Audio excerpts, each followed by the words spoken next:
Манас эпосу кыргыз рухунун туу чокусу деп дүйнөнү калем менен багындырган Чыңгыз Айтматов атабыз айтып кеткендей, дал ушул Манасты туу кармап, аны уран салып келе жаткан үмүткулуу кыргыз журтчулугу амансыздарбы? Өзүңүздөр күбө болуп тургандай, Манастан интеллектуалдык тиле таймашынын республикалык оюну башталды. Бүгүн биздин республикалык оюнга аймактардан окутуу орус тилинде жүргүзүлгөн топтор эң мыкты жогорку пайда алып, биздин республикага келип олтурушат. Алар менен жакындан таанышып, маек курсак. Саламатсыздарбы? Биз Ош шаарынын номер 3 Михаил Вячеслав Ломоносов атындагы гимназия мектебинен келдик. Биздин топтун аты Таазим. Мен топ башчысы Нурбек Казабуиза, топ мүчөлөрү Абдыганул Абдулабек, Амурова Перизат, Абылова Азирек, Айдаров Сардар. Азаматсыңар, кайсыл бөлүмдөн биз ушул жерден мурда качканда аксап калдык эле, ушул жерге жакшылап даярданышыбыз керек деп кайсы бөлүмгө абдан тыкаттап көңүл бурдуңар? Биз Алмамбеттин окуялары боюнча жакшы даярдандык. Анда жалпы эл менен саламдашып, амандашып алгыла.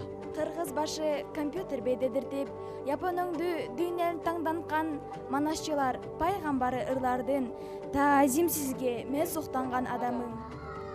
Эрендер менен маңдайлаш, чечендер менен таңдайлаш, руху күчтүү, салтылуу, миң ирет таазим журтума. Эпос топтоон кесип кылган, Манастан түгөнбөс байлык жыйган, кыргыз үчүн баа жеткис казына курган, изилдөөчү, жыйноочуга таазим кылам. Өзүңүздөр көргөндөй, Түрксой маданиятынын борбору болгон Ордолу Ош шаарынан келген Таазим тобу сиздерге ийилип салам айтты. Кадырман кыргыз журтчулугу эми Таазим тобуна ийгилик каалап, биздин куттуу студиядан барып орун алыңыздар. Сиздерге ийгилик гана каалайм. Ордолу Ош шаарынан келген Таазим тобун узатып алдык. Ал эми алардын атаандашы болгон кийинки топ биз дагы өзүбүздү тааныштырсак деп камданып чамданып жаткан кез экен. Алар менен жакындан таанышып маек куралы. Саламатсызбы? Манайыбыз жакшы жетип алдык. Ат арытып, жол карытып, кайсы жактан келдиңер? Ошол жөнүндө өзүңөрдү тааныштырып, кененирээк айтып берсеңер. Биз Талас областынын Манас району Николай Средин атындагы орто мектебинен келдик. Орскаспын. Топ башчысы мен Абитаева Нурайым, топ мүчөлөрү Макулбекова Динас, Кавазова Мерим, Илебаева Наргиля, Бактияр кызы Гаухар. Азаматсыңар, эми жалпы журт менен амандашып, саламдашып алсаңыздар. Залкар ойду таразалап батырган, закымдаган ак таңдарды атырган, заманымдын болгон асыл байлыгын замандашка салам айтып кайрылган. Айкөл Манас кыргыз элин даңктаган, Айкөл Манас кыргыз жерин барктаган, кыргыз аты тарыхта калбай өчөрдү, Баатыр Манас кыргыз элин сактаган. Кыргызда күмүш кемери, кыргызда сөздүн чебери, кыргыздын салтын жоготпой, кыргызча салам берели. Манас десек жарктай түшөт эртеңибиз, Манас десек элестелет кечегибиз. Айкөл Манас Баатыр дастанын өткөрүү урпактарга милдетибиз. Сан миңдеген тарыхты баштан кечирип, Манас атабыз убагында жайытка жакшы жер экен. Ушул жерди жердеп калалы деп Алтайдан келип, ордо кылып калган касиеттүү Талас жергесинен келген керемет тобу болду. Сиздерге ийгилик гана каалайм. Биздин куттуу студиядан орун алып, мыкты деңгээлдеги оюн көрсөтүңүздөр.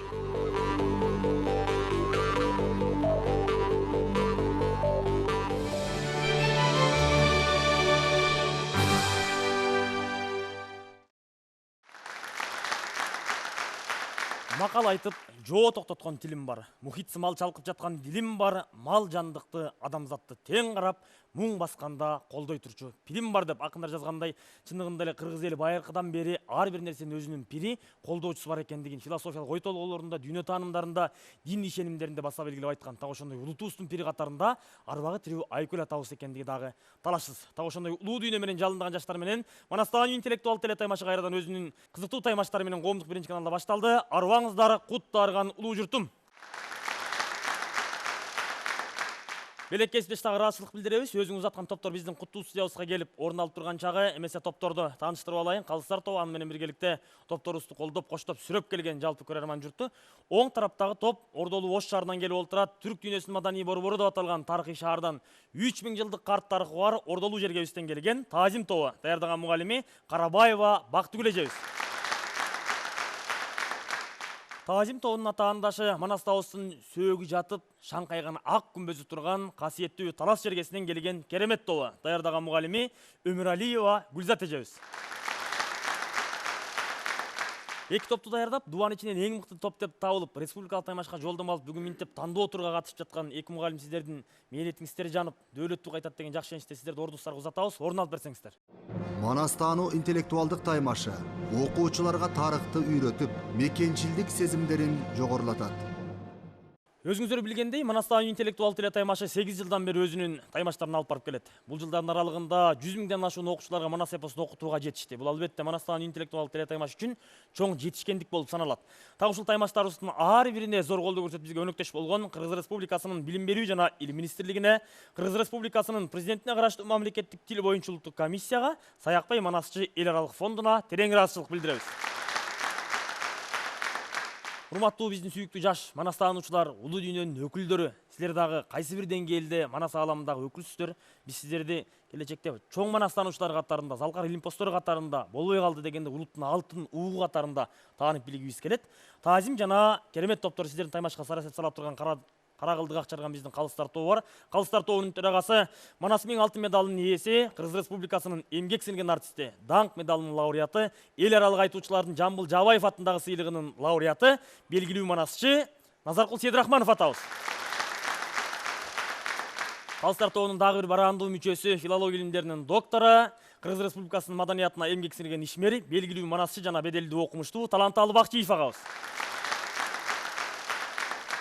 Калыстар тобунун дагы бир бараандуу мүчөсү, Манастануу интеллектуалдык теле таймашында ар убакта өзүнүн кеңешин берип келе жаткан таймашыбыздын башкы кеңешчиси, Кыргыз Республикасынын эмгек сиңирген артисти, белгилүү манасчы жана сөз падышасы атыгып, ар кандай ар кылда кырларды жаратып келе жаткан акын Рыспай Исаков агабыз.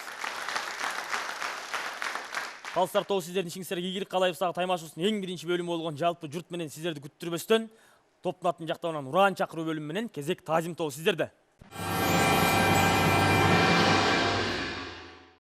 Арыбаңыздар. Топтун аты Таазим. Эпосто Таазим урмат сый көрсөтүү дегенди билдирет. Ураныбыз манас, манас, манас. Сөз сыйлатып, арба балган, уксаң мээде уюп калган, манас ыйык арууланткан. Таазим сага, улуу дастан. Кунары качкан кыргызды, кут жааган күнгө туш кылган, элге журтка бел болгон, эр манаска таазим. Манас темасынын тегерегинде ар кандай иштерди алып барып жаткан, нар көтөрүүгө эмгек кылган манасчылар менен окумуштууларга, жалпы манас ааламында жүргөн адамдардын баарына таазим кылган Таазим тобу сиздерге ыраазычылык билдиребиз. Чындыгында эле Элмирбек Иманалиев агабыз ырдагандай Гёте кейине Гегель бар, Шекспир, Шиллер, Шемберг бар. Бирок жазгы дайра күрүпүлдөп, жаңылбай айткан күн түндөп, манасчы кайсыл элде бар. Так ошондой бараандуу манасчыларыбыз биздин бүгүн Калыстар тобунда отурган чагы. Кийинки кезек Таазим тобунун атаандашы болгон керемет тобу сиздерде. Залкар ойду таразалап батырган, закымдаган ак таңдарды атырган, заманымдын болгон асыл байлыгын замандашка салам айтып кайрылган. Биз тобубуздун атын керемет деп койдук. Керемет деп койгонубуздун себеби манас эпос аркылуу биз не бир керемет дүйнөлөр менен таанышып чыктык. Эпостогу керемет түш көрүүлөр, керемет чечендик менен түш чорулар, кыргыздын не бир ажайып кооз жерлерин керемет сөз аркылуу таанып билдик. Манас атабыздын турган турпатын өзү керемет эмеспи? Чапса кылыч кеспеген, керемети дагы бар. Найза сайса тешпеген, Керемети дагы бар. Мылтык атса өтпөгөн, Керемети дагы бар. Отко салса күйбөгөн, Керемети дагы бар. Сууга салса чөкпөгөн, Керемети дагы бар. Улутубуз Кыргыз, ураныбыз манас, манас, манас. жерибиз Жылгындуу кен кол талас. Таазим тобунан кем калбастан эпостун ичиндеги ар бир окуяларды, анын ичиндеги ар бир деталына токтолуп, анан керемет эмне деп өздөрүнө керемет деген топтун атын алып келген керемет тобу силерге да ыраазычылык билдирип ийгиликтерди каалайбыз. Ушуну менен ураан чакыруу бөлүмүн жыйынтыктайбыз. Бул бөлүмдө эки топ канчадан упай топтоду. Жалпыңыздардын көңүлүңүздөрдү экранга бурабыз.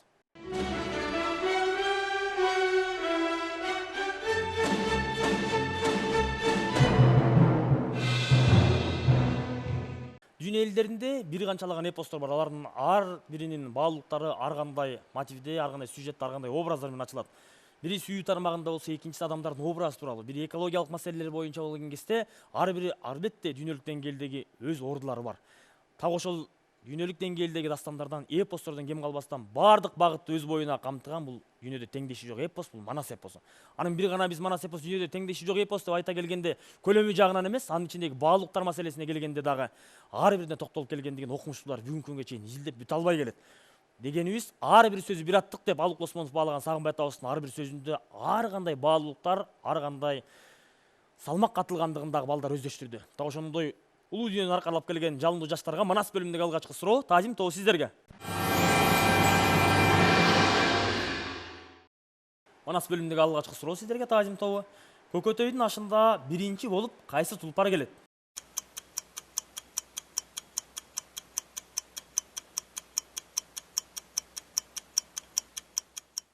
Биздин оюбузча бул Акбалтан тулпары келет. Тилекке каршы Таазим тобунун жообу туура эмес болуп калды. Бул кадимки Манас атабыздын ак куласы келгендиги жөнүндө айтылат эмеспи? Ак кула байгегет Манас атабыз Жармаңдайдын тулпары минип сайышка чыгат, Бул бөлүм албетте биринчи суроо болду. Кийинки суроолордо жакшы жооп берет деп ишенебиз. Кезек керемет тобу сиздерде. Кытайлар ишенген макелди кимдер жок кылат?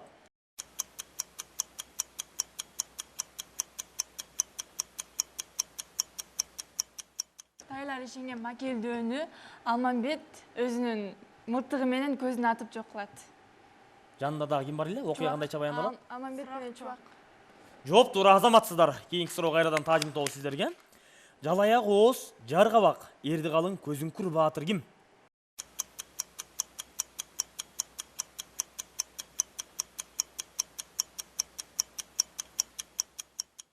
Биздин оюбузча бул Манас.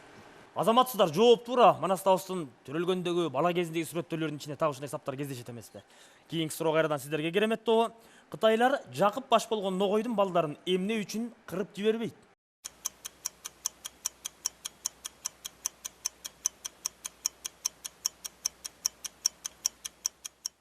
Ногойдун балдарын бул байлыктарын тартып алган, ошон үчүн. Байлыктарын алгандан кийин аларды ар бир жерге чачыратып ар бир жерге жөнөтүп салгандан кийин булар бизге байлыктарын берип турат деген ойдо болгон. Негизинен салык төлөп турат деген ишеним менен кырбай коет, 5-чи суроо Таазим жана керемет топтору сиздерге бир эле суроо берилет. Менин колумда кагазда асыл таштар жана кездемелер жазылган. Ушулардын ар бирин бөлүп жазып бересиздер.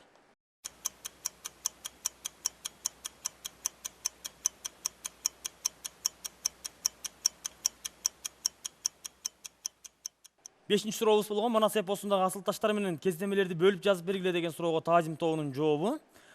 Асыл таштар дегендин ичине алтын, күмүш, зеберсап, көөхар, зумруд, бермет, инжи деп 6 оосун атап берген. Ал эми кездемелердин ичине лагыл, жакут, чий баркыт, комуз тили шайы, чийдим, стампул, маркат, баркыт деп 4-өсүн туура атаган. Ал эми айрым учурларда чаташып кеткен. Жыйынтыгында Таазим тобу берилген бул суроолордун ичинен 4 деген упай алды. Ал эми алардын атаандашы болгон керемет тобунун жообу. Керемет тобу асыл таштардын ичине көөхар, инжи, маржан, жакут, изумруд, зумруд, баркыт, чий баркыт деп туура эмес айрымдарын ката жазган. Ал эми кездемелердин ичине бейкасам, шото, бейкасам, жото деп жооп берген. Жыйынтыгында керемет тобу 5-чи суроого 3 деген упай алды. Анда эмесе кийинки суроолорго кезек берсек, Таазим тобу сиздерге берилчү кийинки суроо видео аркылуу берилмекчи. Экранга көңүл бурабыз. Арбаңыздар балдар, Манас таануу таймашына куш келипсиздер. Мени сиздерге кызыккан бир суроом бар. Кыргыздарда кербен болгонбу?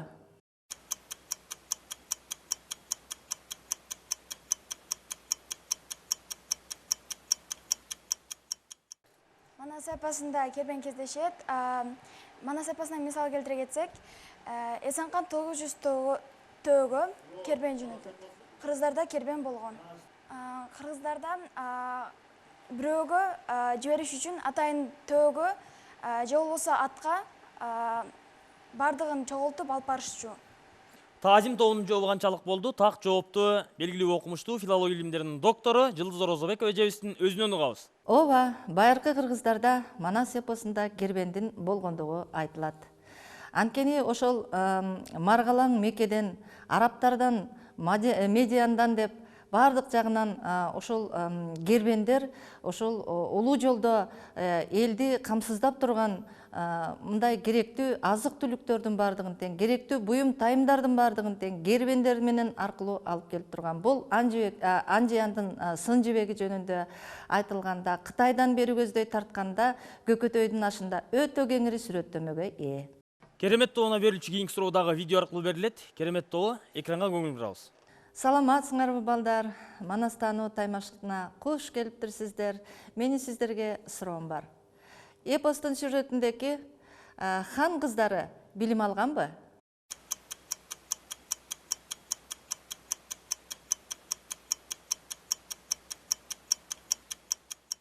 Биздин жообуз боюнча бул болгон. Себеби дегенде бул Канике энебизди Букарда окуп тайым сарби алган деп айтат. Ошондой эле алсак, Кара Бөрк энебиз мергенчиликке чыгып, ошол аркылуу да көз катар мерген болгон. Ошентип алда тарбия алган деген бар да. Керемет тобунун жообу канчалык болду? Так жоопту кайрадан Жылдыз эжебиздин өзүнөн угабыз. Ооба, билим алган Кайыптын кызы Канекей ушунчалык билимдүү, илимдүү кыз болгон экен. Ал көп нерселерди окуган экен, кат жазганды билген экен. Ал тургай Шооруктун кызын Акылай дагы билимдүү болгон экен. Бул кыз дагы окуганды билген, тил каттарды окуган, жазган.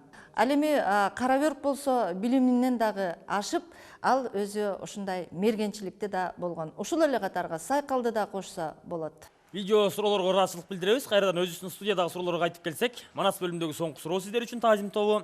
3 турпанды жер деген Каар аярдын баласы ким?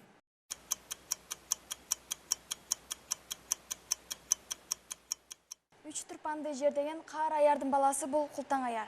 Азаматсыздар, жооп туура. Сиздерге карата да соңку суроо. Керемет тобу, көкөдөө атка конгон кыргыз каны жана анын чын аты ким?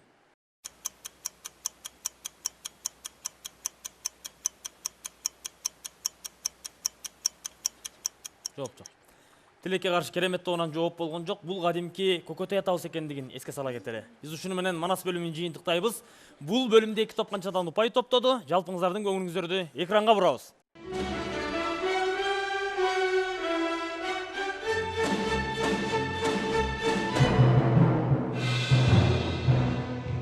Таймашыбыздын кийинки бөлүмү болгон сыр куржун бөлүмүнө кезек беребиз. Биздин оюнчуларыбыз, урматтуу теле көрүүчүлөр, окутуу орус тилинде жүргүзүлгөн мектептер арасынан келип олтурат. Анығында түбі теги кыргыз болгону менен асили бирок окутуу заман талабына ылайык орус тилинде жүргүзүлөт. Балдарыбыз канчалык деңгээлде макалла калаптар чечмелейт, алардан кандай сабак алат, келип чыгыштары кандайча баяндалат, бардыгын эң мыкты деңгээлде өздөштүргөн. Биз бүгүн республикалык таймашка келип турган Таазим жана Керемет топторуна эң жогорку деңгээлде ишеним менен облустун ичинен эң мыкты топ деп тандап келгенбиз. Тобубуз канчалык деңгээлде чечмелеп берет, чогуу көрөбүз. Келиңиздер. Бизге көнөр сөздөрдөн ырабат деген сөз келген. Ал эми макала каптан өлө жегиче бөлө же деген. Сиздерге? Бизге макала каптардан кандын да бир татым тузу кемиптир деген макал келиптир. Ал эми көнөргөн сөздөрдөн башынан сары чалуу деген сөз келип. Көнөргөн сөз. Тобуңуздар менен кеңешип айтып берсеңиздер, кайсы окуядан улам ушул макал калган, будан кандай сабак алабыз? Сиздердин ар бир оозуңуздардан чыккан сөз Калыстар тобу тарабынан бааланат. Ийгилик. Манас эпосундагы макалла каптар чыгарманын көркөмдүгүн арттырып, мазмунун байытуу менен чоң тарбиялык мааниге ээ. Чыңгыз Айтматов. Бизге көнө сөздөн ырабат деген сөз келген. Биз буну чеп, сепил, мейманкана деп чечмеледик. Ал эми мисалга алып кетсек, Панускан бизге ырабат таап бергиле, биз ошол жерде жашайлы деп айткан жери бар.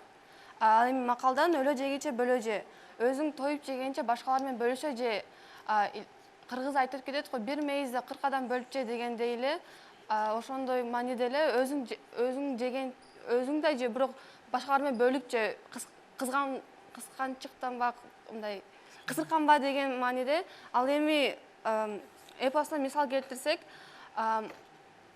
Манас атабыз согушка чыкканда, согушка да жеңенден кийин олжолорду бардына тең бөлүп берип, бирөөсүнөн да калтырбаган, бардын тең бөлүп, өзү жебестен бардына берген деген айта кетсек. Азаматсыздар, Таазим тобу ыраазычылык билдиребиз, эң жогорку деңгээлде чечмелеп мисал келтирдиңиздер. Ийгилик болсун. Кийинки суроо, кийинки кезек Керемет тобу сиздерде. Кандын да бир татым тузу кемиптир. Биз буну ар бир эле адамдын өзүнүн кемчилиги болот. Кемчилиги жок адам болбойт. Бул жерде ар бир хандарды деле мисалга алып келсек, ар бир хандын өзүнүн кемчилиги болуп, кемчилиги жок адам болбойт. Кошумчалай кетсем, делеге тегиз эч бир адам болбойт. Деги эле хан болсун, жөнөкөй адам болсун, бир нерсеси жетишпей турганы да байкалып турат. Эпостон мисал келтирсек, биз Жакуу атабызды деле алсак болот. Мисалы анын канча дегенен дөлөтү, малы, байлыктары турса да, ал караганча бала көрбөй келет да, балалуу болбой, баланы самап келген жайы бар. Ал эми көнө сөз. бизге көнөргөн сөздөрдөн башына сары чалуу деген сөз келди. Биз буну мындайча чечмеледик. Башына сары чалуу деген сары кайгы деп чечмеледик. Ал эми эпосто мисал келтирсек, Манас атабыз, Алмамбет атабыз келе жатканда түш көргөндө, ошол түшүн көргөндөн кийин ойлонот, эмне жөнүндө болду деп бул түштү жорутат. Кайгыруу, сана тартуу деген. Кайгыруу, сана тартуу маанисинде айтылат. Мисал? Мисалы ушул Манас атабыз, Алмамбет атабыз келе жатканда, Манас атабыз түш көрөт эмеспи? Ошол түшүн көргөндөн кийин ал аябай ойлонот да, бул түш эмне болду экен, эмне алдымда эмне туру деп ал ойлонуп кетет. Ошол кезде элдин баарын чогултуп түшүн жорутат. Жакшы, бул упайыңарды кем этпейт. Эми силер орус тилдүүсүңөр, башка мектепте окуп атасыңар. Ошентсе дагы жалпы журтка айта кете турган нерсе, сөздү туура чечмеледиңер. Мааниси аябай жакшы. Бул санарко, сана тартуу, кайгы тартуу, ошол сары түс өзү убайымдын белгиси да кыргызда. Ошондой болуп калган учурда айтылат. Эми жанагы түш көргөндөн кийинки нерсеси ал жакшы ойгонот. Түштө Манастабыз сүйүнүп ойгонот, кайра тескерисинче. Мисалды ал жерге келтирүү бир азыраак чекилик болуп калат. Калган оюңар туура. Рахмат калыстар тобу, ыраазычылык билдиребиз. Ушуну менен биз сыргыжун бөлүмүн жыйынтыктайбыз. Бул бөлүмдө 2 топ канчадан упай топтоду. Жалпыңыздардын көңүлүңүздөрдү экранга бурабыз.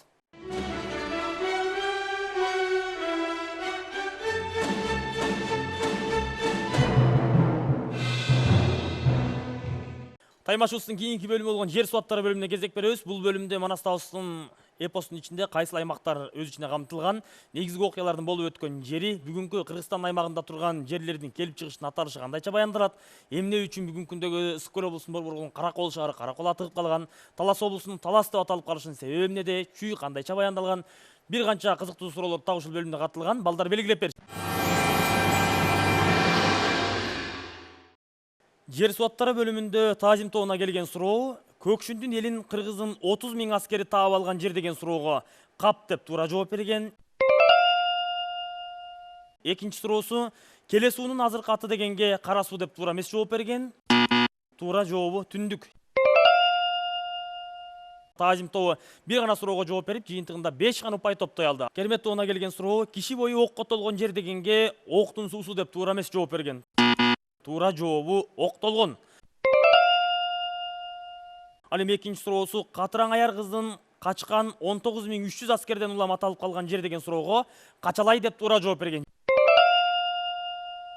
Жыйынтыгында Керемет тобу дагы бир суроого туура жооп берип, 5 упай топтоду. Манасчы Сагынбай Орозбаковдун оозунан жазылып алынган 250 000ге жакын ырсаптары Фирдоусинин шахнамесинен 2 эсеге, Гомердин Илиадасынан 16 эсеге көптүк кылат.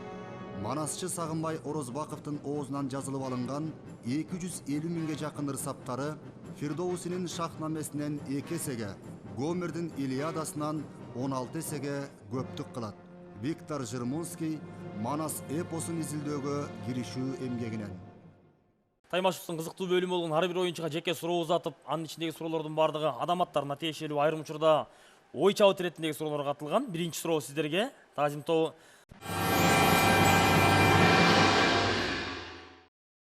Манастабыздын ити кандай аталат? Жооп жок. Манастабыздын ити Кумайык же Көкдөбөт. Ак келте Кошойдун мылтыгыбы? Жок, Манастын мылтыгы. Жооп, туура, азаматсыз. Жакыптын атасы ким? Жакын атасы Көбөй. Ногой. Жооп, туура, азаматсыз. Семетейдин чоң энеси ким? Черден. Жооп, туура, азаматсыз. Оргондун аялы ким? Оргон жооп жок. Жооп жок. Оргондун аялы Санамкүл. Күтүлбөгөн суроо бөлүмүндө Таазим тобу өздөрүнө берилген 5 суроонун ичинен 3-өсүнө туура жооп берип, жыйынтыгында 6 упай топтоду. Кезек аларына таандашы болгон Керемет тобунда.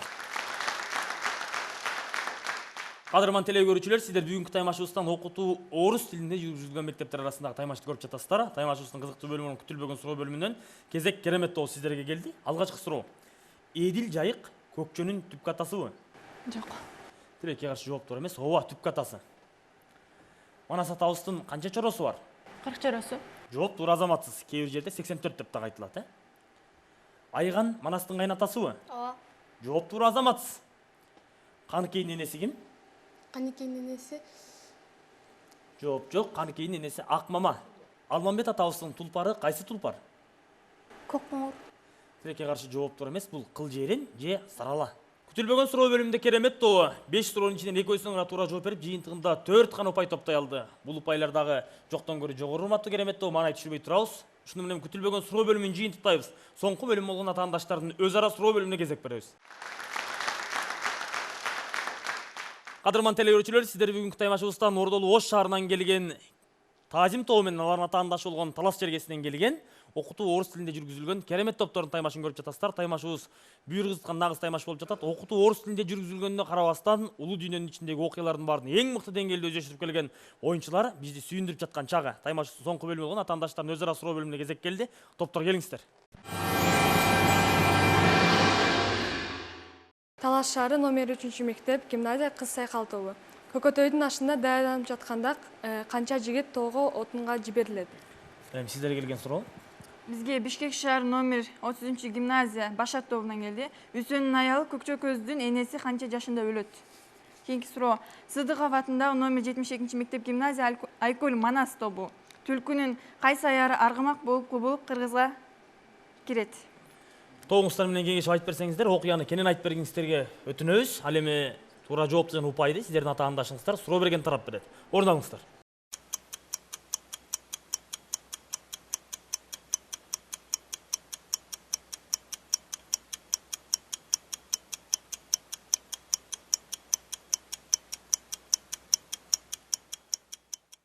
Баткен шаары Жомарт Боконбаев атындагы орто мектеп Аккула тобу. Бердибек аты өчүп, кантип сыргап аталып калат. Акыр заман журтуна сыны сыргак деп, сыртандардан өзү эрдеп сыргак аталып калат. Туура жооп кандайча баяндалат? Суроо узаткан тараптан уксак. Саламатсыздарбы? Баткен шаары, Баткен облусу, Жомарт Боконбаев атындагы орто мектеби Аккула тайпасы. Бул негизинен сыргак аталып калышынын себеби куштун 40-тан ашуун түрүнүн эң кыраны сыргак болгон. Мына ушул сыны батырлыгы окшоштуруп сыргак аталып калган. Бул 1699 бетте Алмамбет сыргакты тандап чалгынга бара жатканда айтылат. Сиздер ошол жоопту туура айттыңыздар, бирок биз сиздерден эмне үчүн ошентип аталып калган деп сураган болчук. Сыргак дегендин маанисине. Бул жерде кантип аталып калган, эмне үчүн деген жок. Биз сиздерге 3 упай беребиз. Рахмат. Ал эми экинчи суроо Тазим тобу. Талас шаары номер 3 мектеп гимназия кыз сайкал тобу. Көкөтөйдүн ашына даярданып жатканда канча жигит тоого отунга жиберилет? 600 жигит тоого отунга жиберилет. Так жооп кандайча баяндалат? Кыз сайкал тобу сиздерден уксак. Тилекке каршы силердин жообуңуздар туура эмес болуп калды. Туура жообу 90 000 киши жиберилет. Упай? Упай бере албайбыз. Рахмат. Тилекке каршы бул бөлүмдө биздин оюнчуларыбыз болгон Тазим тобу бир гана суроого туура жооп берди. Ал эми атаандаш тараптан берилген упай дагы азыраак болуп калды. Ушинтип калыстар тобу өз баасын берет деп ишенебиз. Кезек Керемет тобу сиздерде. Эпосто Аян деген кала кездешет. Ошо каланын кийинки аты дейт. Бул Аян деген кала Манастын орустарга болгон, биздин оюбузча Манастын орустарга болгон казатында кездешет. Бунун Аян деген каланын кийинки аты Кара суу. Туура жооп кандайча баяндалат? Канча упай беришет атаандаштары? Кеп кезеги сиздерде. Аяндын кийинки өзгөргөн аты бар гана, силердин жооңор туура эмес, биз упай бере албайбыз. Рахмат, ыраазычылык билдиребиз. Ал эми Керемет тобу сиздердин экинчи суроо. Бишкек шаары номер 33 гимназия Башат тобу. Үсөндүн аялы Көкчө көздүн энеси канча жашында өлөт? Биздин оюбузча 32-34 жашында каза табат. Керемет тобунун жообу канчалык болду? Так жоопту ошону менен биргеликте жооп туура болсо упай алуу үчүн кеп кезегин Башат тобу сиздерге узатабыз. Арыбаңыздар, тилекке каршы силердин жообуңар туура эмес болуп калды. 24 жашында төрөттөн өлөт. Упай? Упай бере албайбыз.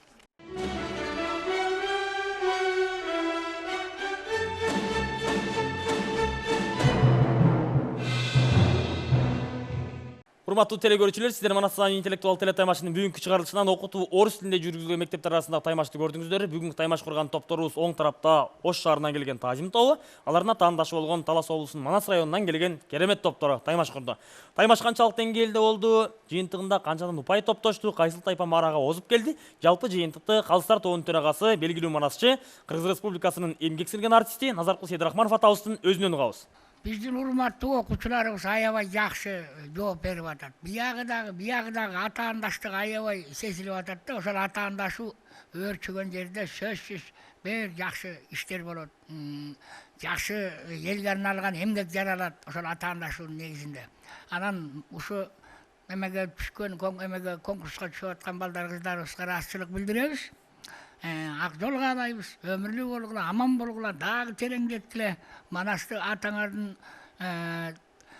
жанагы салт санаасын, башка немелерин баарын дагы терең өстүргүлө ийгилик каалайбыз. Эми жалпы немеңе жугузуп коелу, Муногу Оштон келген Таазим тобу 48 упай алды. Таластан келген Керемет тобу 42 упай алды. Şu menен жыйынтыкталды. Ийгилик эми баарыңар.